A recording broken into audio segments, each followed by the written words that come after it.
ta'ala, pada kesempatan kali kita akan bahas tentang ritual tahlilan yang merupakan tradisi yang banyak dilakukan di masyarakat kita ya. Ritual tersebut adalah yang sebagaimana kita ketahui, yaitu kumpul-kumpul di tempat kematian, kemudian ada acara makan-makan di situ, kemudian disertai dengan baca doa atau baca Al-Quran ya. Jadi tahlilan yang dimaksud bukan ucapan la ilaha illallah, karena la ilaha illallah ya semua orang harus mengucapkannya. Bukan kita bahas tentang la ilaha illallah, tapi kita bahas tentang suatu ritual yang dilakukan ketika ada orang meninggal dunia, dengan orang datang berkumpul, kemudian ada makan-makannya, ada baca doanya, pertama, hari kedua, hari ketiga, sampai hari ke-7 terkadang, dan hari ke-40, hari ke-100, hari ke-1000 dan selanjutnya ya. Ternyata ritual seperti ini adalah termasuk ritual yang dilarang dalam mazhab Syafi'i ya. Mazhab Syafi'i, para ulama mereka ketika membahas tentang permasalahan ritual seperti ini ya, mereka menyebut dengan beberapa lafal. Ada yang mengatakan bid'ah makruhah itu bid'ah yang dibenci. Ada yang mengatakan muhdats bid'ah ya. Kemudian ada yang melarang dengan tegas ya, bahkan menyuruh pemerintah untuk menghentikan acara seperti ini. Nanti insya Allah akan kita nukil perkataan para ulama Syafi'iyah tersebut ya. Tahlilan haram. Kalau tahlilan dalam arti bacaan-bacaan tahlil itu hukumnya dianjurkan, karena itu berzikir kepada Allah. Mungkin yang dimaksud itu sedekah makan ya.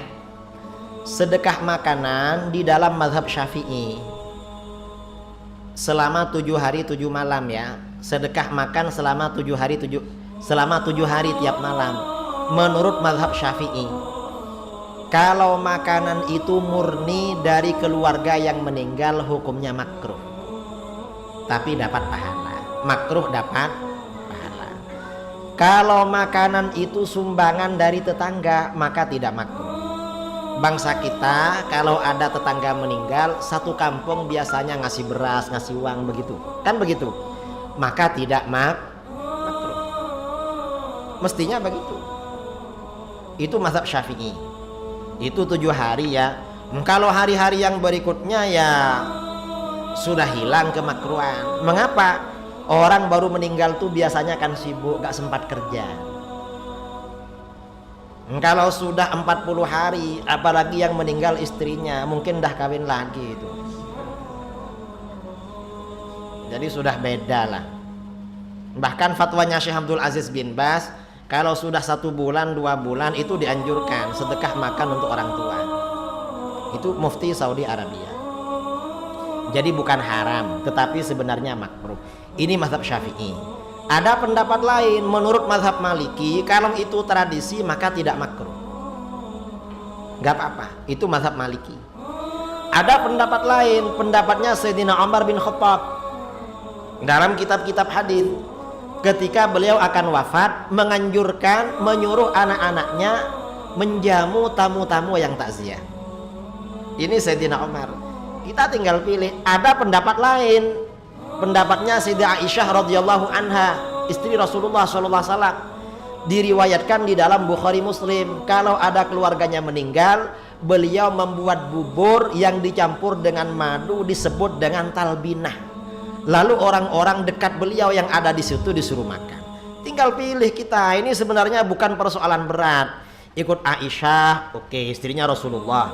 Ikut Sayyidina Umar, khalifahnya Rasulullah. Ikut mazhab Maliki, gurunya Imam Syafi'i. Ikut Imam Syafi'i juga ada masalah sedikit aja. Ada sumbangan dari, pakai sumbangan dari tetangga, sudah gak makruh dah. Jadi itu gak perlu dibesar-besarkan. Itu maksudnya makan. Kalau bacaan tahlilannya itu dianjurkan memang, bukan bid'ah. Mengapa dianjurkan? Yang pertama kali membaca zikir untuk orang mati siapa? Adalah Rasulullah. Dalam hadis-hadis riwayat Imam Ahmad, Imam Al-Baihaqi, Imam At-Tabrani, Al-Hakim At-Tirmidzi, sahabat Jabir bin Abdullah Al-Ansari berkata, kharajana ma'a Rasulillah sallallahu alaihi wasallam ila Sa'd bin Mu'adz yauma mautihi. Kami pergi bersama Rasulullah menuju kediaman Sa'ad bin Mu'adz pada hari beliau meninggal dunia.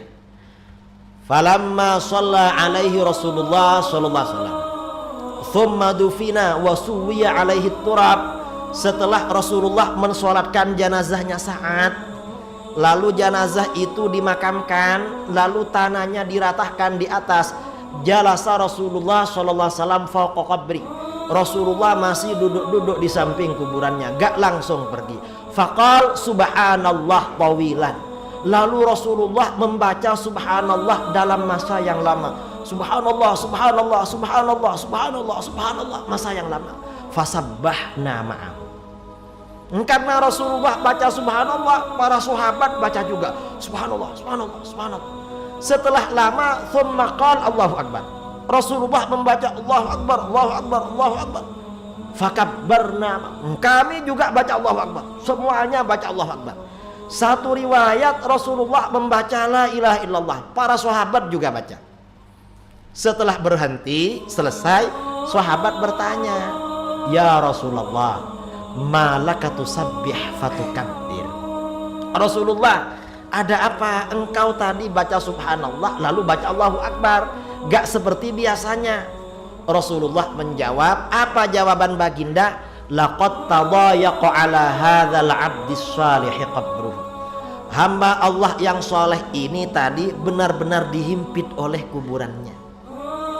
Karena itu saya bacakan zikir hatta yufarrijahullahu an, hingga Allah melepaskan beliau, hingga Allah melepaskannya dari himpitan kubur.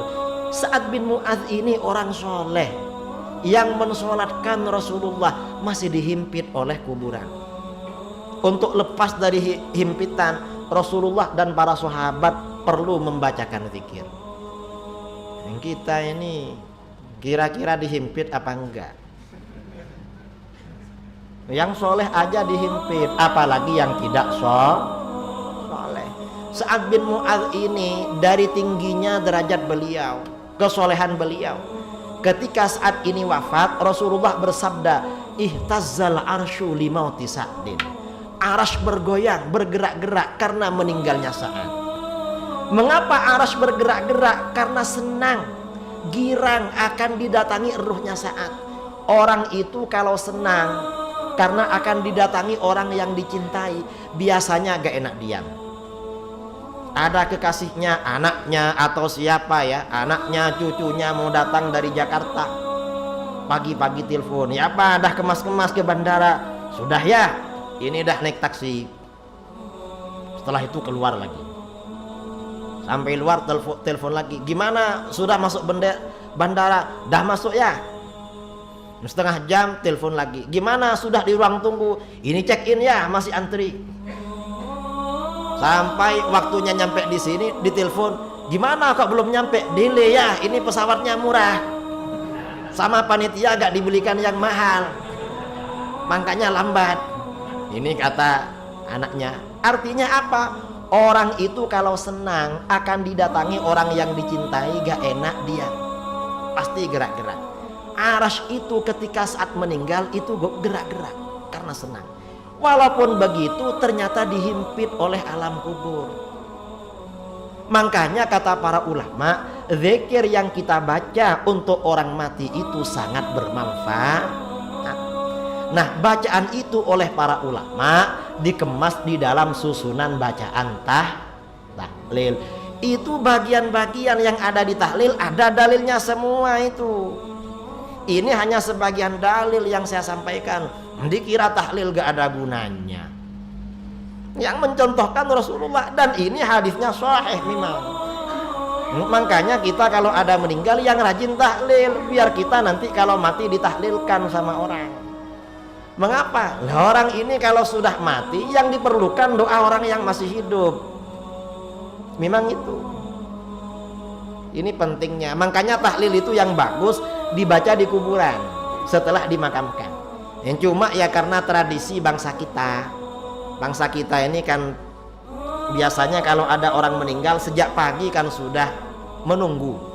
sampai mengantar ke kuburan. Setelah itu segera berangkat kerja, masuk sekolah, masuk kerja, kemana-mana. Maka bagaimana tahlilan akhirnya ditunda malam hari, karena juga keluarga yang meninggal dunia akan bersedekah, dan itu sedekah bermanfaat bagi orang mati. Mengapa? Karena sedekah ini dapat memberikan ampunan dosa kepada orang yang meninggal. Ini ya, saya sampaikan 2 riwayat saja tentang ampuhnya sedekah. Dulu Rasulullah SAW meriwayatkan, hadisnya sahih riwayat Ibnu Hibban, pada masa Bani Israel dulu ada seorang laki-laki ahli ibadah. Selama 60 tahun gak pernah keluar dari tempat ibadah. Kalau siang berpuasa, kalau malam berzikir, sholat kepada Allah. Setelah kira-kira dapat 60 tahun, hujan. Setelah hujan, tanah-tanah menghijau, karena tanam-tanaman, tumbuh-tumbuhan tumbuh. Karena tanah-tanah menghijau, orang ini berpikir, coba saya keluar ke daun-daun hijau itu, lalu saya berzikir di sana kepada Allah untuk mensyukuri nikmatnya hijau-hijau itu, mungkin pahalanya lebih besar.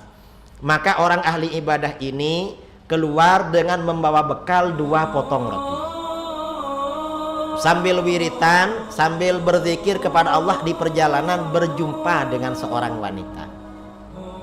Karena berjumpa dengan seorang wanita, akhirnya ngobrol-ngobrol sampai akhirnya terjerumus di dalam perzinahan. Setelah berzina menyesal, dari menyesalnya merasa malu, merasa takut kepada Allah, sampai orang laki-laki ini pingsan.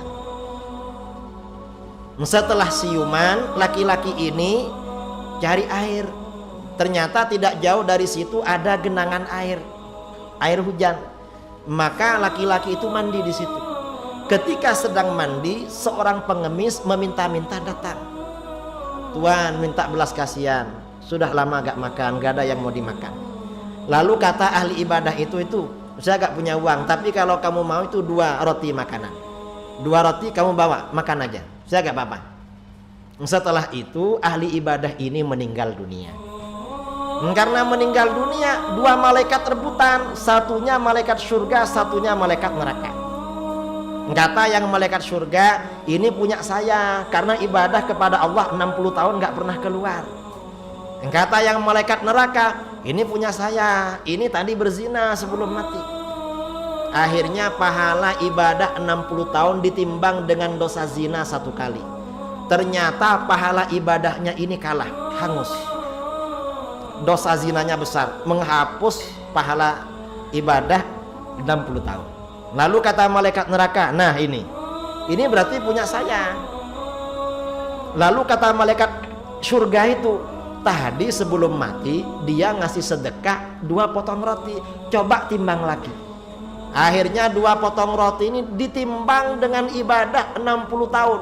Ternyata pahalanya berat sekali, sampai menghapus dosa berzina. Diampuni oleh Allah, akhirnya masuk surga. Ini hanya 2 potong roti. Ini artinya apa? Sedekah memberi makan itu pahalanya luar biasa. Di sini kalau ada orang meninggal, acara tahlil, makanan yang disajikan berapa potong roti? Banyak kan? 2 potong kambing, bukan 2 potong roti. Sapi apa kambing? Sapi kan? Jangan dikira gak ada gunanya. Selain dikasih potongan sapi, kambing, masih dikasih air minum. Ngasih air minum bagi umat Islam ini pahalanya luar biasa. Dalam kitab Riyadhus Shalihin karangan Imam Nawawi rahimahullah, hadis riwayat Imam Muslim, dulu pada masa Bani Israel ada seorang pelacur. Pagi-pagi, siang-siang pulang kerja, karena pelacur itu kerjanya kan malam. Siang-siang pulang. Di perjalanan karena kehausan, ada sumur, dia turun ke sumur itu. Dulu sumur itu di Arab tidak pakai timba karena gak ada, tapi memang ada jalan untuk turun ke air. Dia minum ke bawah. Begitu naik ke atas, ternyata di atas ada anjing. lidahnya menjulur-julur karena kehausan, menghampiri perempuan ini. Karena merasa kasihan, perempuan ini turun lagi ke sumur, sepatunya dibuka untuk ambil air. Lalu dia naik lagi, air itu diminumkan pada anjing. Setelah itu perempuan ini meninggal gara-gara ngasih minum anjing. Dosanya oleh Allah diampuni, dosa menjadi pelacur. Padahal yang dikasih minum anjing hewan najis. Ada yang pernah ngasih minum anjing? Gak pernah, karena anjing Pekanbaru gak ada yang kehausan, airnya banyak. Itu ngasih minum anjing. Apalagi yang dikasih minum adalah umatnya Rasulullah. Umatnya Rasulullah ini umat terbaik, umat yang disayangi Allah, dikasih minum. Apalagi yang dikasih minum di situ ada ustadznya. Ustadznya kalau menjadi imam suaranya enak sekali. Ustadznya kalau azan enak sekali. Itu masya Allah itu. Jangan dikira gak ada gunanya itu. Ini artinya apa? Walaupun ngasih makan itu seakan-akan sederhana, tetapi kalau kita melihat hadis-hadis sahih dari Rasulullah SAW, ternyata dampaknya luar biasa. Makanya kalau ada orang, kalau ada makanan kasih makan ya seadanya lah. Ada sate kambing, kasih sate kambing. Ada ya seadanya. Kalau gak ada ya diadakan itu. Kalau ada minum air kasih minum air, ada susu kasih susu. Mengapa? Karena itu memang khasiatnya luar biasa. Ini masalah tahlil ya. Jadi kita ini perlu paham lah. Saya yang dialog di Batam, masalah tahlil itu saya menjelaskan mazhab Syafi'i, tidak menjelaskan mazhab-mazhab yang lain. Karena pihak Wahabi menggugat saya dengan mazhab Syafi'i. Kita ini kan munazarah ilmiah kan, jadi tidak meloncat-meloncat kemana. Karena di dalam munazarah, di dalam dialog itu ada aturannya. Cuma mereka yang nggak pakai aturan ini, karena mereka agak ngerti aturan memang. Kaif? Ya alhamdulillah.